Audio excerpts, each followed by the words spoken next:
அன்பான மாதா தொலைக்காட்சி நேயர்களுக்கு வணக்கம். இன்றைய நிகழ்ச்சியில் நம்ம பார்க்க போகிறது பெண்களுக்கான பிரச்சனைகள். இப்போ பெண்கள் அப்படின்னு எடுத்துட்டோன்னா இர்ரெகுலர் பீரியட், வெள்ளைப்படுதல், அதிக ரத்தப்போக்கு, பிசிஓடி, குழந்தையின்மை, உடல் பருமன், தைராய்டு, இதெல்லாம் ஜென்ரலாக பிரச்சனை இருக்கு.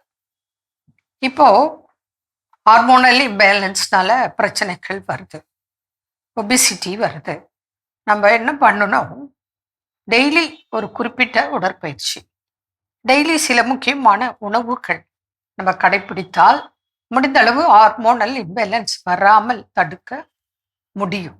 அப்போ இந்த பிசிஓடிக்கு ட்ரீட்மெண்ட் இருக்கா? இருக்கு. உடற்பயிற்சி, டயட்டு, அவசரம், ஆத்திரம், கோபம், டென்ஷன் இருக்கக்கூடாது. ஒபிசிட்டி இருக்க இருக்க இருக்க இருக்க நம்மளை உடல் சோம்பேறித்தனம் பண்ணும். அப்போ என்ன ஆகும், ஒரு பொருள் எடுக்கணும்னா எடுத்து கொடுங்க, எடுக்க மாட்டோம். அப்புறம் படுத்துட்டே சாப்பிட்றது, படுத்துட்டே டிவி பார்க்குறது, படுத்துட்டே லேப்டாப் வச்சுக்கிறது, படுத்துட்டே ஃபோன் பார்க்குறது. அப்போ இன்னும் லேசி, இன்னும் சோம்பேறித்தனம் அதிகம். அப்போ என்ன ஆகும், உடல் பருமன் அதிகமாகிட்டே போகும். பீரியடு வராது. இல்லை பிசிஓடினால சில பிரச்சனைகள் சொல்கிறேன். இர்ரெகுலர் பீரியடாக இருக்கலாம், அல்லது பிசிஓடினால ஓவர் ப்ளீட் ஆகலாம். பீரியடே இருக்காது, 3 months 6 months ஒன்ஸ் வரும். வந்தால் ஒரு 45 days 60 days கூட கண்டினியூஸாக ப்ளீட், ஓவர் ப்ளீட் கூட ஆகலாம். அப்போ என்ன ஆகும், உடம்பு ஏற்கனவே நம்ம அனிமிக் ஆகிடுவோம். அதில் இன்னும் மேலும் மேலும் அனிமிக், இரிட்டேட், எந்த வேலையும் செய்ய முடியாது, எங்கேயும் போக முடியாது, வர முடியாது. அப்போது இந்த பிசிஓடி இல்லாமல் பார்த்துக்கணும். அதுக்கு சில ட்ரீட்மெண்ட்டை நாங்கள் உங்களுக்கு வரும்போது சொல்லித்தருவோம். சில எண்ணெய்கள் இருக்குது, அதில் நம்ம சீரகம் போட்டு காய்ச்சி வடிகட்டி அந்த சீரகத்தை உள்ளுக்கு சாப்பிட்டுட்டு அந்த ஆயில்களை வயிறு பகுதிக்கு டெய்லி மசாஜ் பண்ணணும். அது நீங்கள் வரும்போது பிசிஓடி என்ன சைஸில் இருக்குது, எப்படி இருக்குது, அதை பொறுத்து தான் உங்களுக்கு சொல்ல முடியும். இப்போ சைஸ் பெருசாக இருக்குன்னு வச்சுக்கோங்க, சிஸ்டோட சைஸு, அவங்களுக்கு மசாஜ் பண்ணக்கூடாது. ஏன்னா சும்மா லேசாக திரும்பினாலே வலிக்கும், சில டைம் வெடிக்க நேரிடும்.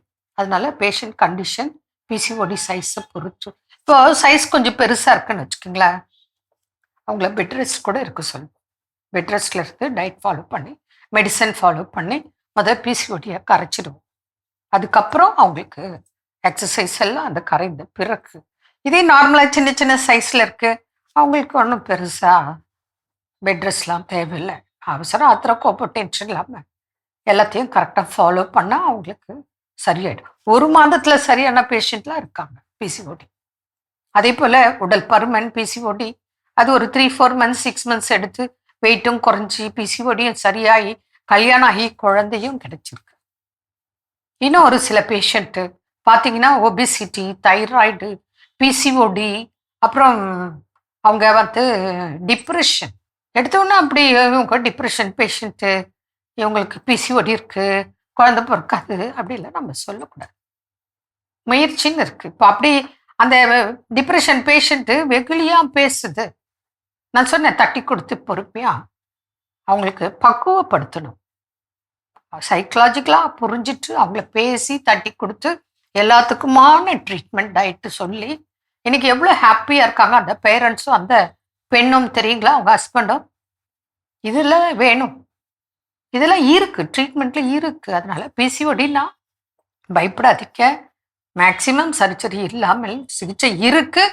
ஆனால் அதுக்கு கடைப்பிடிக்க வேண்டியது உங்கள் கையில். நாங்கள் சொல்லலாம், கொடுக்கலாம், கடைப்பிடிக்கிறது யாரு? அதனால் நாங்கள் உங்களை கம்ப்ளைண்ட் பண்ணுறோன்னு நினச்சிக்காதீங்க. நீங்கள் இதோட சீரியஸ்னஸ் புரிஞ்சிக்கிறது இல்லை. பிசிஓடி இருந்தால் ஒபிசிட்டி, தைராய்டு, ஹார்மோனல் இம்பேலன்ஸ், குழந்தையின்மைக்கெல்லாம் காரணம் இதுதான். அதை சரி பண்ணால் எல்லாம் சரியாகும். மீண்டும் நாளை சந்திப்போம். நன்றி. அன்னை மரியே வாழ்க.